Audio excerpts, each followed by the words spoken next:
Hello everyone, कैसे हैं आप लोग। तो दोस्तों, काफ़ी लोग मॉडरेट लेवल एंटोनियम और सिनोनियम की जो है वो डिमांड कर रहे थे। काफ़ी लोगों का कमेंट आ रहा था कि आप एंटोनियम और सिनोनियम के जो मॉडरेट लेवल के क्वेश्चंस जो एग्जाम में पूछे जाते हैं उन पर एक वीडियो बनाओ। तो आज एंटोनियम और सिनोनियम्स के मॉडरेट लेवल पर ही आपको वीडियो मिलेगी। हमने आज की वीडियो में क्या किया है कि आपको जो हम एक वर्ड देंगे, इसी वर्ड की आपको एंटोनिम्स भी बता देंगे और सिनोनिम्स की भी बता देंगे। तो आइए अब हम बिना किसी देरी के वीडियो शुरू करते हैं। तो सबसे पहला जो वर्ड आप अपने सामने देख रहे हैं ये है अपेरेंट। ठीक है, सबसे पहले आपको इसका मतलब पता होना चाहिए। देखिए, अपेरेंट का मतलब होता है कि जब मैं बोलता हूँ कोई चीज़ बिल्कुल क्लियर हो, बिल्कुल स्पष्ट हो, स्पष्ट या क्लियर बोल सकते हो आप इसको, तब वो अपेरेंट को रेफर करता है। ठीक है, अपेरेंट का मतलब होता है कोई चीज़ स्पष्ट या क्लियर। अब इसके सिनोनिम की बात करते हैं। सिनोनिम क्या होगा इसका? एविडेंट। एविडेंट का भी मतलब होता है क्लियर। सेम ऑब्वियस और डिस्टिंक्ट, इन दोनों का मतलब भी, इन तीनों का मतलब होता है कोई चीज़ क्लियर या स्पष्ट, इसलिए ये अपेरेंट के सिनोनिम हुए। वहीं पर इसके एंटोनिम्स की बात करते हैं। एंटोनिम्स यानी कि उल्टे शब्द। क्या होंगे इसके एंटोनिम्स? मास्क्ड। यानी कि मास्क्ड क्या होता है कि जब कोई चीज़ क्लियर ना हो, कोई चीज़ किसी चीज़ के पीछे छिपी हो। ऑब्सक्योर, ऑब्सक्योर का मतलब भी होता है अनक्लियर और इनडिस्टिंक्ट। ठीक है, तो इस आपको ये दोस्तों याद कैसे करने हैं, आपको ना इसके वर्ड्स, ये वाले वर्ड्स याद करने पड़ेंगे, क्योंकि एग्जाम में आपसे बिल्कुल इतना सिंपल भी नहीं पूछा जाएगा कि अपेरेंट का सिनोनिम आपसे पूछ लिया जाए क्लियर होगा कि नहीं। वो आपको इस टाइप के वर्ड्स देगा, डिस्टिंक्ट, ऑब्वियस, एविडेंट। तो आपको ये वर्ड्स याद होने चाहिए, मतलब मैं आपको हर एक का बताता जाऊंगा। नेक्स्ट क्वेश्चन पे मूव करते हैं। नेक्स्ट जो वर्ड है हमारा वो है एल्योर। ठीक है, एल्योर बोलते हैं इसको। देखिए, एल्योर का मतलब क्या होता है? एल्योर का मतलब होता है किसी को बहलाना या फुसलाना। जब किसी के पास जाकर उसको बहलाते हैं या फुसलाते हैं ना, वो वर्ड एल्योर होता है। अब एल्योर के सिनोनिम की बात करते हैं। एल्योर का सिनोनिम क्या होता है? फैस्किनेट। फैस्किनेट, टेम्प्ट एंड इंटाइस, इन तीनों का जो सिनोनिम होता है वो एल्योर होता है। वहीं पर इसके एंटोनियम की बात करें, देखिए, अगर आपको सिनोनिम याद हो गए, एंटोनियम भी आपको आराम से याद हो जाएंगे। इसके सिनोनिम का मतलब होता है बहलाना फुसलाना, यानी कि किसी के पास जाकर उसको बहलाना फुसलाना। एंटोनिम क्या होगा कि किसी को अपने पास भटकने ही नहीं देना, सबको रिपेल करना, दूर दूर धकेलना, इसलिए रिपेल, रिपल्स या डिसटेस्ट। ठीक है, ये हो गए इसके एंड सिनोनिम्स, ये एंटोनिम्स। अब हम थर्ड पे मूव करते हैं। थर्ड वर्ड क्या है? थर्ड वर्ड है एवर्जन। एवर्जन का सबसे पहले मीनिंग, एवर्जन का मतलब होता है किसी से नफरत करना या फिर घृणा करना। किसी से नफरत हो या फिर घृणा हो, तब हम एवर्जन यूज़ करते हैं। एवर्जन का सिनोनिम क्या हुआ? डिसलाइक, किसी को पसंद ना करना। हैटेड, हेटेड भी होता है किसी से नफरत करना। और एपैथी, आपको याद होगा दोस्तों, एपैथी हमने बहुत बार पढ़ा है। कब पढ़ा है? जब हमने जो एमसीक्यू सीरीज़ की थी इंग्लिश की, उसमें हमने एपैथी बहुत बार पढ़ा था। तो ये एपैथी का मतलब ही होता है किसी से घृणा करना या किसी से नफरत करना। तो इसका एंटोनिम क्या हो जाएगा? इसका एंटोनिम हो जाएगा अफेक्शन। AFFECTION होगा यहाँ पर। ठीक है, अफेक्शन होगा। अफेक्शन यानी कि किसी से एक टाइप की चाह रहना, लाइकिंग या फॉन्डनेस। ठीक है, ये हो जाएंगे इनके एंटोनियम्स। बिल्कुल अगर लेवल हाई जाता है दोस्तों तब भी आपको ऐसे क्वेश्चन आएंगे, लेकिन आप बिल्कुल सिंपल की भी मत सोचिए, लेके चलिए, आप ऐसे लेवल भी पढ़िए। अब हम फोर्थ क्वेश्चन पे मूव करते हैं। क्वेश्चन नंबर फोर्थ है अथेंटिक। अथेंटिक आपने कई बार सुना होगा। अथेंटिक का मतलब क्या होता है कि कोई चीज़ जब जेन्युइन होती है ना, ओरिजिनल, ओरिजिनल एंड जेन्युइन हो, उसको बोला जाता है अथेंटिक। क्या हो जाएंगे इसके सिनोनियम? जेन्युइन, रिलायबल और वैलिड, ये हो गए इसके सिनोनियम। और एंटोनियम्स क्या हो गए इसके? उल्टे शब्द क्या हो गए कि कोई चीज़ जब जेन्युइन ना हो, यानी कि वो चीज़ रियल ना हो, फिक्शियस, अनरियल और फॉल्स, ये हो गए इसके एंटोनियम्स। ठीक है, अथेंटिक का मतलब मैंने बता दिया, जेन्युइन यानी कि कोई चीज़ ओरिजिनल हो। क्वेश्चन नंबर वर्ड जो फिफ्थ है वो है एडवर्सिटी। देखिए, सबसे पहले एडवर्सिटी का मतलब क्या होता है? एडवर्सिटी का मतलब होता है बोलते हैं ना कभी विपत्ति आ गई। विपत्ति यानी कि कैलेमिटी आ जाती है जब, विपत्ति भी बोलते हैं इसको हिंदी में। जब वो विपत्ति आ जाती है तब वर्ड यूज़ किया जाता है एडवर्सिटी। इसका सिनोनिम क्या हो जाता है? सिनोनिम होते हैं इसके मिसफॉर्च्यून, कैलामिटी और मिजरी। ठीक है, ये हो गए इसके सिनोनिम। और इसके एंटोनिम की बात करें, अगर विपत्ति को हम एडवर्सिटी बोलते हैं तो आपत्ति जो इसका उल्टा आता है, यानी कि जैसे कि अब बात करें फॉर्च्यून, फेवर, प्रॉस्पेरिटी, ये 3 वर्ड्स हो गए इसके एंटोनियम। ठीक है, मिसफॉर्च्यून का एंटोनियम क्या होता है? फॉर्च्यून। ठीक है, ये वर्ड आपको समझ आया होगा। अब हम नेक्स्ट वर्ड पे मूव करते हैं, वर्ड नंबर 6। वर्ड नंबर 6 है एकम्प्लिश।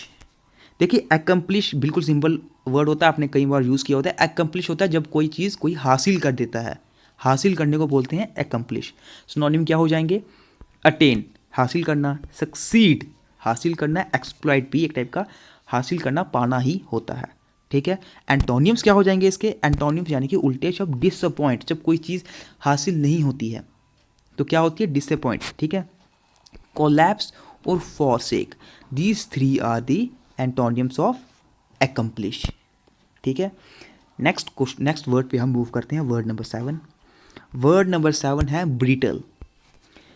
अब ब्रिटल में अगर आपसे पूछूं किसकी प्रॉपर्टी होती है? ब्रिटल ग्लास की प्रॉपर्टी होती है, क्योंकि ग्लास क्या होते हैं? ब्रिटल होते हैं, यानी कि आप इसे बोल सकते हो दे आर नॉट स्ट्रॉन्ग। अगर ग्लास ऊपर से नीचे गिरता है वो बिल्कुल टूट जाता है। तो इसी ब्रिटल के रिलेटेड आपसे पूछा गया है सिनोनिम। क्या सिनोनिम हो जाते हैं? फ्रेल, फ्रेजाइल या ब्रेकेबल। देखिए फ्रेल और फ्रेजाइल को आप सॉफ्ट भी बोल सकते हैं, कि कोई चीज़ बहुत नाजुक होती है तो होते हैं फ्रेल और फ्रेजाइल। ठीक है, इसी तरह ग्लास की प्रॉपर्टी ब्रिटल को भी इसी तरह से रेफर किया गया है कि जिस तरह ब्रिटल होता है कोई चीज़ स्ट्रॉन्ग ना होना, यानी कि ब्रेकेबल होना, फ्रेल होना, फ्रेजाइल होना, वो होता है इसका सिनोनियम। और एंटोनियम क्या हो जाएगा इसका? एंटोनियम हो जाएगा स्ट्रॉन्ग। स्ट्रॉन्ग यानी कि कोई चीज़ ताकतवर है, अनब्रेकेबल है, टफ है, हार्ड है। ठीक है, ये हो गए इसके एंटोनियम। अब हम मूव करते हैं वर्ड नंबर 8 पे। वर्ड नंबर 8 है बारबेरस। बारबेरस का मतलब क्या होता है दोस्तों? मैं बोलूँ अगर सिनोनिम की बात करूँ या इसके मतलब की बात करूँ कि क्रूएल्टी दिखाना ना, क्रूएल्टी, उसे बोला जाता है बारबरस। ठीक है, तो बिल्कुल सेम अगर सिनोनिम्स पर जाए, क्रूएल्टी के सिनोनिम्स क्या होते हैं? ब्रूटल, सवेज या अनसिविलाइज्ड। जो सिविलाइज्ड ना हो, अनसिविलाइज्ड को भी हम बारबेरस ही बोलते हैं। और इसका एंटोनिम क्या आ जाएगा? इसका एंटोनिम हो जाएगा ह्यूमेन, कल्चर्ड या जेंटल, या फिर इसको आप काइंड भी बोल सकते हो, एक टाइप की दया की भावना दिखाना, इंसानियत भी बोलते हैं इसके एंटोनियम को। ठीक है, नेक्स्ट वर्ड पे मूव करते हैं, वर्ड नंबर 9। वर्ड नंबर 9 है हमारा कॉन्ट्रेरी। कंट्रेरी का सबसे पहले मतलब, कंट्रेरी का मतलब होता है कोई चीज़ जब एक जैसी ना हो, एक जैसी ना हो, या फिर अपोजिट टाइप, बिल्कुल ही उल्टी हो, तो उसको भी हम कॉन्ट्रेरी बोलते हैं। तो सिनोनिम क्या हो जाएंगे? डिसिमिलर, डिसिमिलर यानी कि एक जैसा ना होना, कन्फ्लिक्टिंग एंड अपोजिट। तो ये भी वर्ड्स इसके सिनोनिम्स हुए कि कन्फ्लिक्टिंग और अपोजिट मतलब कि एक दूसरे का बिल्कुल उल्टा होना, अलग होना। ठीक है, एंटोनिम्स क्या हो जाएंगे इसके? अगर इसका सिनोनिम डिसिमिलर था, इसका एंटोनिम हो जाएगा सिमिलर। सिमिलर यानी कि एक जैसा, एलाइक यानी कि एक जैसा, होमोजीनियस यानी कि एक जैसा, एक ही जिसमें डिफरेंट मिक्सचर ना होते हैं उसको हम बोलते हैं होमोजीनियस। और इसका अपोजिट क्या आ जाता है? हिट्रोजीनियस। ठीक है, तो अब हम नेक्स्ट वर्ड पे मूव करते हैं, वर्ड नंबर 10। वर्ड नंबर 10 है कॉन्ट्राडिक्ट। कॉन्ट्राडिक्ट का मतलब होता है किसी चीज़ का विरोध करना, किसी का विरोध करना या फिर किसी को एक्सेप्ट नहीं करना, रिजेक्ट करना, वो होता है कॉन्ट्राडिक्ट। ठीक है, सिनोनिम क्या हो जाएगा? सिनोनिम हो जाएगा अपोज, कॉन्फ्रंट और डिनाई। डिनाई का मतलब क्या होता है? एक टाइप का रिजेक्ट करना, किसी चीज़ को ना मानना, रिजेक्ट कर देना, उसको बोलते हैं डिनाई। एंटोनियम्स क्या हो जाएंगे? अप्रूव, कंफर्म या सैंक्शन करना, किसी चीज़ को अप्रूव कर देना, किसी चीज़ को यहाँ मतलब इजाज़त दे देनी, या किसी चीज़ को मान लेना, इस टाइप में हम एंटोनियम्स इसके बोलते हैं। ठीक है, कंट्राडिक्ट का मतलब सिनोनिम्स में निकलता है और एंटोनिम्स होते हैं उसके उल्टे। नेक्स्ट वर्ड पे मूव करते हैं, वर्ड नंबर 11। वर्ड नंबर 11 बिल्कुल सिंपल है, कंपैशन। कई बार सुना होगा कंपैशन। कंपैशन का मतलब होता है दया दिखाना, ठीक है। कंपैशन का क्या मतलब होता है? दया दिखाना। दया मतलब कि काइंडनेस, तो सिनोनिम क्या हो जाएगा? काइंडनेस। सिंपथी, सिंपथी का मतलब भी होता है दया दिखाना। और क्लेमेंसी, क्लेमेंसी भी इसी का सिनोनिम होता है दया दिखाना। और इसके एंटोनिम्स क्या हो जाएंगे? इसके एंटोनिम्स हो जाएंगे क्रूएल्टी। क्रूएल्टी का मतलब यानी कि क्रूरता दिखाना, ये होता है दया दिखाना, ये होती है क्रूरता दिखाना। बारबैरिटी ऊपर पढ़ा हमने, बारबैरिटी। और अपैथी भी ऊपर पढ़ा था, क्रूरता दिखाना, नफरत करना, घृणा दिखाना, उसे हम बोलते हैं इसके एंटोनियम्स, ठीक है। नेक्स्ट वर्ड पे मूव करते हैं। नेक्स्ट वर्ड है कैलामिटी। अभी हमने ऊपर कैलामिटी पढ़ा, कैलामिटी अभी हमने ऊपर पढ़ा, तो आपने देखा कि ज़रूरी नहीं है कि जो वर्ड मैं ऊपर दिखा रहा हूँ यही वर्ड्स आते हैं। आपको जो सिनोनिम्स में मैंने वर्ड्स दिए हैं, इन वर्ड्स में से या फिर एंटोनिम्स में जो मैंने वर्ड्स दिए हैं, इन वर्ड्स में से भी पूछा जा सकता है कि प्रॉस्पेरिटी का एंटोनिम क्या हुआ, तो आपको क्या ऑप्शन सही करना है पेपर में? कैलामिटी। या फिर अगर एडवर्सिटी हो ये भी सही है, मिसफॉर्च्यून हो या मिजरी हो ये भी सही कर सकते हैं, ठीक है। देखिए कैलामिटी का आपको मतलब मैंने बता दिया। कैलामिटी क्या होती है? कैलामिटी होती है कि जब विपत्ति आ जाती है ना, विपत्ति आ जाना, उसे बोलते हैं कैलामिटी। तो इसके सिनोनिम क्या हुए? ऊपर पढ़ा हमने एडवर्सिटी, मिसफॉर्च्यून और मिजरी, ठीक है। एंटोनिम क्या हो जाएगा इसका? एंटोनिम हो जाएगा हैप्पीनेस, बेनिफिट या प्रॉस्पेरिटी, ठीक है। तो अब हम नेक्स्ट वर्ड पे मूव करते हैं, वर्ड नंबर 13, डिमोलिश। देखिए डिमोलिश का मतलब होता है कि कोई चीज़ जब हम डिस्ट्रॉय करना, एक टाइप की डिस्ट्रॉय करना, उसे बोलते हैं हम डिमोलिश, ठीक है। क्या हो जाएंगे सिनोनियम? रूइन, रूइन भी होता है तबाह कर देना, डिस्ट्रॉय कर देना। Devastate, devastate is also the सिनोनियम।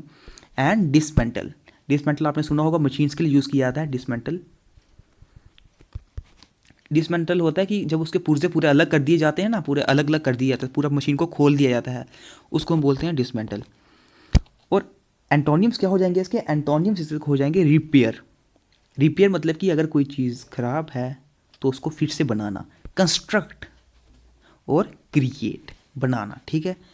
तो ये थे इसके एंटोनियम्स एंड सिनोनियम्स। अब हम नेक्स्ट वर्ड पे मूव करते हैं, वर्ड नंबर 14, डेफर। डेफर किस लिए यूज़ किया जाता है? डेफर का मतलब होता है कोई चीज़ टालना। जब टाली जाती है ना कोई चीज़, तो वो होती है डेफर। इसका सिनोनिम क्या हो जाएगा? सस्पेंड बोल सकते हो आप, प्रोलॉन्ग बोल सकते हो और पोस्टपोन भी बोल सकते हो as a synonym of defer. और इसके एंटोनिम्स की बात करें, एसिलरेट। एसिलरेट मतलब कि कोई चीज़ जल्दी जल्दी करना। हासन और स्टिमुलेट का मतलब भी यही होता है, एसिलरेट, कि कोई चीज़ जल्दी करना, फास्ट करना। तो ये हो जाएंगे डेफर के एंटोनियम्स। आज की वीडियो का लास्ट वर्ड है डिसीट।